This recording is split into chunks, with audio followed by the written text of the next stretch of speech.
Once your heart deeply connects with another person, it can be very difficult to let them go.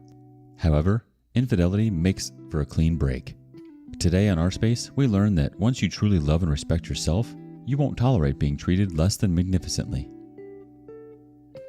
She's being served tomorrow. My reasons for leaving. First post here, but I've been lurking since my first D-Day, 4/17/2021, only recently becoming active. A bit more than a year has gone by, and through lots of self-reflection and therapy, I've finally built the courage to walk away from my 38 male wife, 36 female. This is a very weird feeling, one I really don't know how to fully describe. I'm optimistic and scared, calm and anxious, happy and sad. My Fitbit says my heart rate is around 80 beats per minute, which is about 10 beats higher than usual. So I decided to write this here as a reminder to myself not to give in. I thought making a list of all the crappy things I've had to deal with over the 13 years we've been together, married for almost 8, might keep me on track to follow through with the divorce if I get weak in the future at any point. So here's a bullet list of all the reasons I am leaving for my future self. She's an alcoholic. She gets obnoxious, verbally abusive, and violent when she drinks. She cheated on you with an employee that reports to her at work. They had sex at work during working hours, not to mention the hotels they booked. She made secret plans to meet up with an ex-boyfriend using her work cell phone before you stumbled onto the text messages.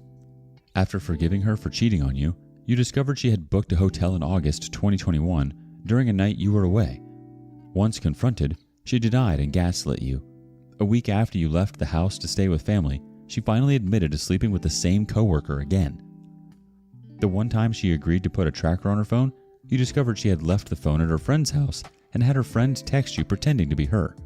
She claimed she was at Target and simply forgot her phone. She came home drunk in the middle of the day once, saying she was at the gym. After finally agreeing to start a new job and put her affair partner out of your lives by blocking him on her phone and email, you discovered she was hiding a second cell phone and communicating with him through that device instead. On a night she claimed she wanted a night to herself, she secretly met up with her affair partner for dinner, claiming she just wanted closure. The same night, she stayed at a hotel. Her best friend, who previously coerced her into $5,000 worth of debt and has cheated on her own husband with many partners, has been assisting your wife in all her affairs and will continue to do so. Luckily, you have no kids since she aborted your child 5 years ago. You can sell the house, make your money, and move on without any strings attached. Don't believe her when she says she will change. She has said this many times, and she never will. She has only gotten smarter in trying to hide her crappy behavior.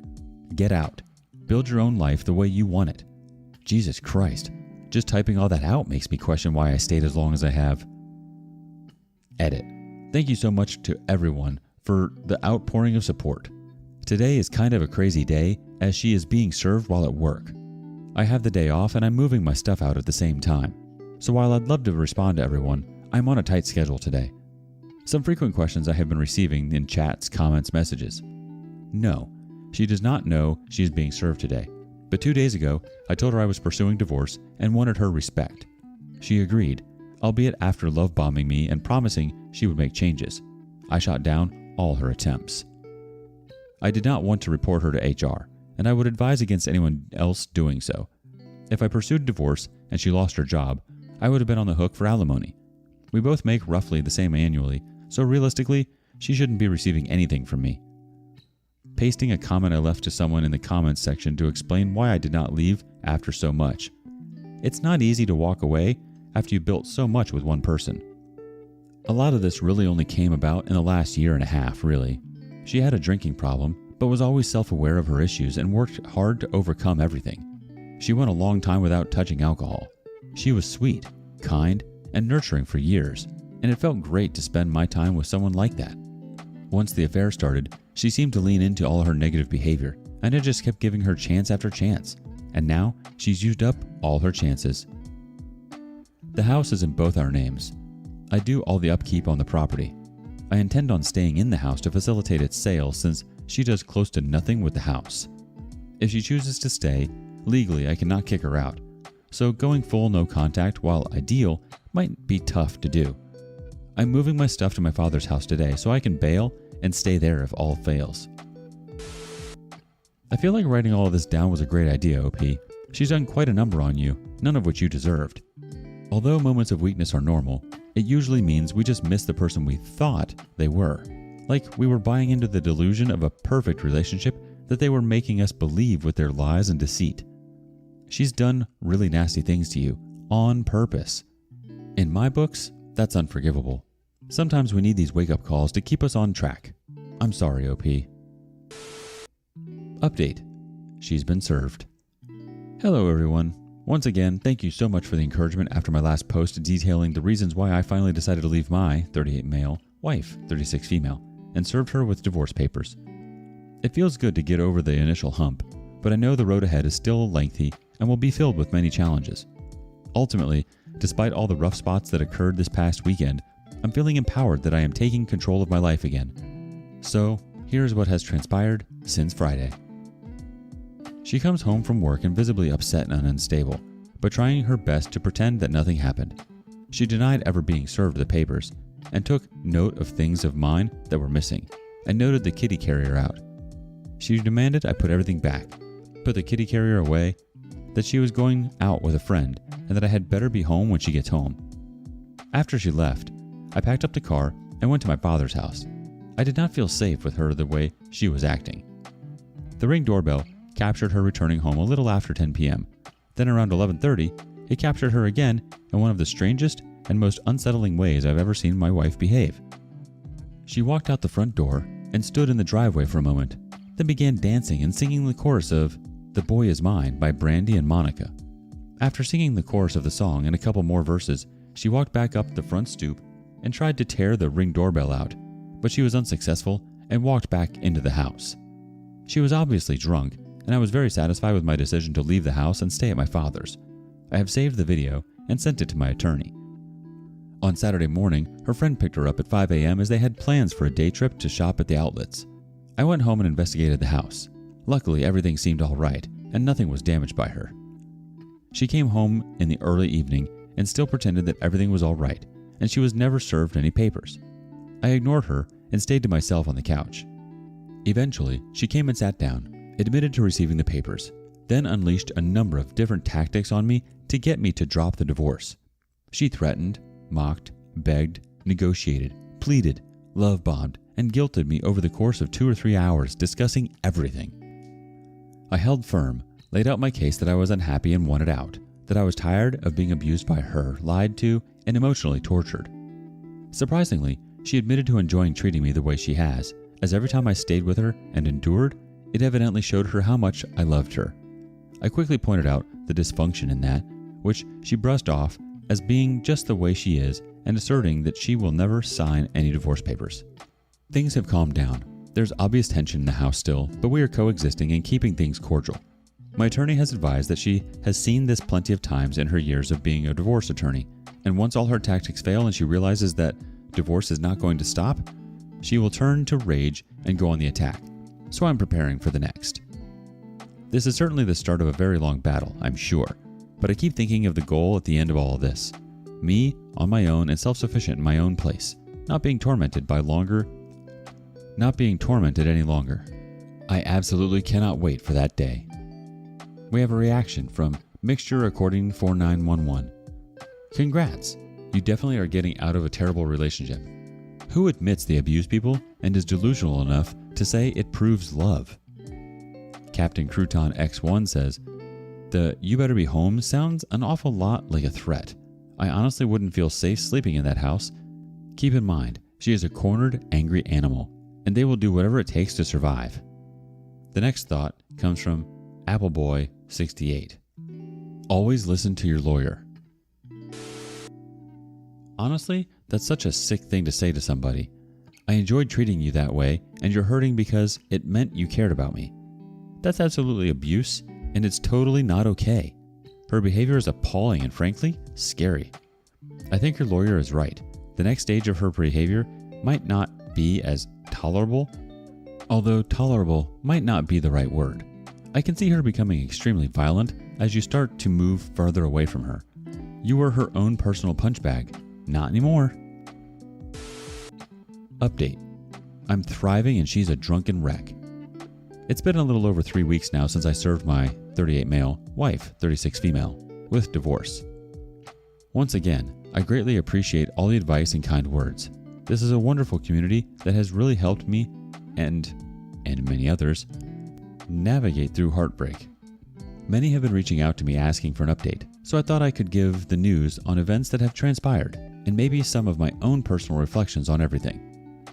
Thankfully, things have calmed down. I took the advice of everyone here, my therapist and my attorney, and I left the house. I was hoping we could coexist and I could stay in my own home, but there was a night where things escalated and I knew it wouldn't be possible to stay under the same roof as her.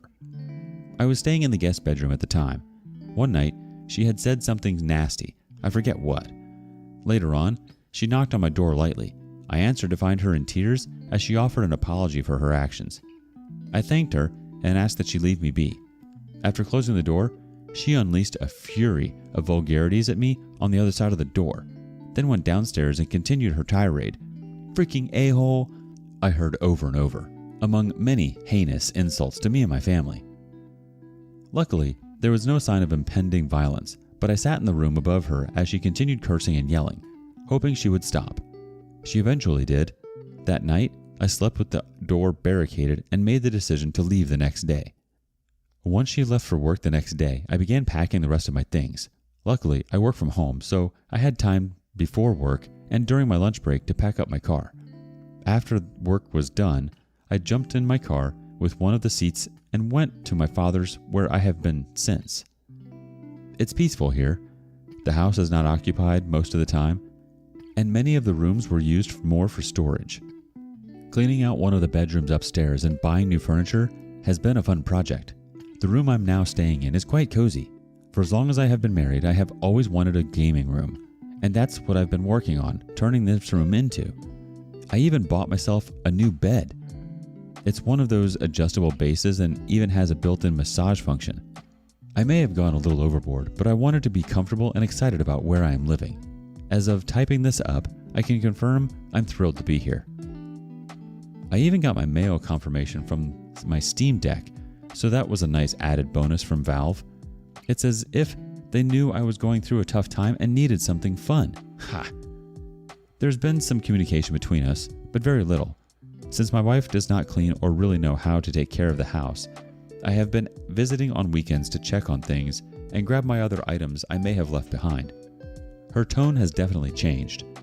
She has been begging me to call off the divorce, taking ownership of all things wrong with the marriage, offering to have the open policy I have been asking her for, and swearing that she called everything off with the guy she had the affair with. I'm not buying it. I know this version of my wife, as I have seen it many times.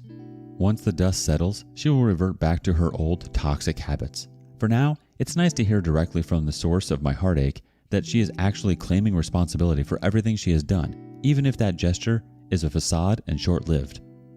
She is a person with many personal issues that I have taken an active role in assisting with. It's rather astonishing to sit back now and reflect on all the things I have helped her with throughout the years, all the ups and downs. I saw her last Sunday when I stopped at the house. The place is a mess, with empty bottles of wine scattered around. After I arrived at the house, she went into the bathroom to throw up, quite loudly. She came out and said she was hungover from drinking the night before. I maintained the gray rock method and didn't engage in any way, which only fueled her sorrow further. "You don't even care," she said a few times to me while holding back tears, clearly trying to bait me. She is scrambling to suck me back to being a manipulated toy to play with, and it isn't working. It makes me sad to see her like this, but I also lost my motivation to help her, mainly because I realized that there is nothing I can do for her anymore. Coming to terms with that really does feel refreshing. Sometimes I wonder why I stayed for as long as I did, but I'm content with how things have unfolded and with my decisions. I first found out she was cheating on me in April of 2021. Then found out she cheated again in August of the same year. For many, that would have been enough in itself, but I stayed. As my therapist said to me, a year ago, I wasn't ready to walk away. I am now. I needed to see this through and confirm that the problem was not me. The problem is entirely her, and there's nothing I can do about it. My options are to endure perpetual heartbreak or leave. I chose to leave. A year ago, I did not realize those were the only cards on the table. I thought I could change myself and make the marriage work. I was wrong. My own family tried to coach me, but I needed to realize it for myself without being told.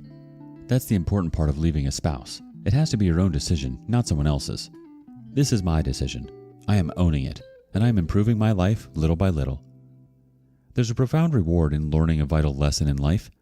This hard-won knowledge is precious to personal development. I endured the hollow charade of her BS because I had to learn on my own. I'm not in any way ashamed to admit I stayed throughout all the issues. I'm incredibly proud of myself for finally coming to terms with everything and taking this hard step to move on with my life. And I'm pursuing all the things I had put off for a long time. I'm making a nice gaming room for myself, exercising a whole heck of a lot. A few years ago, I wrote a book but never pursued being published. I had another book I wanted to write, and I'm pleased to say that I have begun writing it. All these things I had put aside for years and made my marriage a priority. It's so incredibly refreshing to finally indulge in my own interests. I'm moving on, improving myself, and she is drinking herself into misery. I'm focusing on me, and it feels great. My father's house has a lot of meaning to my family. Many, many memories here. My grandfather came here from Portugal when he was young and purchased the property. He grew up in Portugal living off the land and growing his own food. If he didn't do that, he didn't eat. So when he came here, he purchased a large piece of land, built a house, built a barn in the backyard, planted crops and an orchard. The house represented hope for a brighter future. He had horses, cows, goats, chickens, the whole deal. As my father and his siblings grew up, the land became less populated by livestock and more a representation of family and freedom. My uncles began rock bands and converted the horse stables in the barn to practicing spaces for their music. They played among whatever animals were left at the time. When I was born, my father brought me here on the weekends. He and my mother divorced when I was only a few months old, but remained cordial. Weekends meant being free on this land with my dad. It was paradise for a child like me. No rules, lots of land to explore and play on, and a bad freaking father who made me feel so loved and free. He bought me a dirt bike when I was 8 or 9 years old. I used to ride that bike all over the property, around the barn, on the front lawn. My grandmother used to complain that I was tearing up the grass. She'd come outside as I drove by the front of the house and yell at me to slow down. But I'd scoff at her and ride faster around the house and throughout the orchard. There were a few nights here when my father would open the windows to the upstairs bedroom and climb out onto the roof. He'd coax me out with him and we'd lay on our backs in the middle of the night, engulfed in darkness while staring up at the stars together, talking about traveling the universe and whether there is life somewhere out there. Last night, I snuck out through the same window, sat on the roof in my pajamas, looked up at the stars, and cried while pondering life. I cried partly due to sadness, but mostly because I felt that freedom and hope I once had when I was a kid in this house. Back then, I was always so incredibly eager for what would come from life. I looked forward to growing up, being a good person, and living an honest, fulfilling life. Those feelings vanished for a long time, but they are slowly emerging from beneath the rubble of a failed marriage. There's no hope for a brighter future, and I can't wait to see what comes next. Let's see what the community reacts with. Web822 says, I still recommend that you contact your lawyer and inform the workplace at the appropriate time. She knows your indecisive and passive nature. The stories and abuse will continue after the divorce. You should shake her image. Honestly, I don't think it's your responsibility to help someone with their personal issues. You can totally be there for support. But it's up to the individual to take care of themselves and figure their own crap out. If you can't come into a relationship wanting and willing to heal yourself first in order to be there fully for your partner, then the relationship isn't going to last because the issues are going to eat the relationship alive from the inside out. Healing someone is not your responsibility. All we can do is show up for ourselves each day in order to show up for the relationship. I'm so happy to hear that you're focusing on you and it's doing wonders for you. It's beautiful that you're able to have such a safe place to explore your new self and a brighter future. So magical. I wish you all the best, OP. Stay strong. Let us know what you thought of the comments below. Like and subscribe and hit that notification bell so you don't miss out on our next video. We'd hate for you to miss it. See you soon.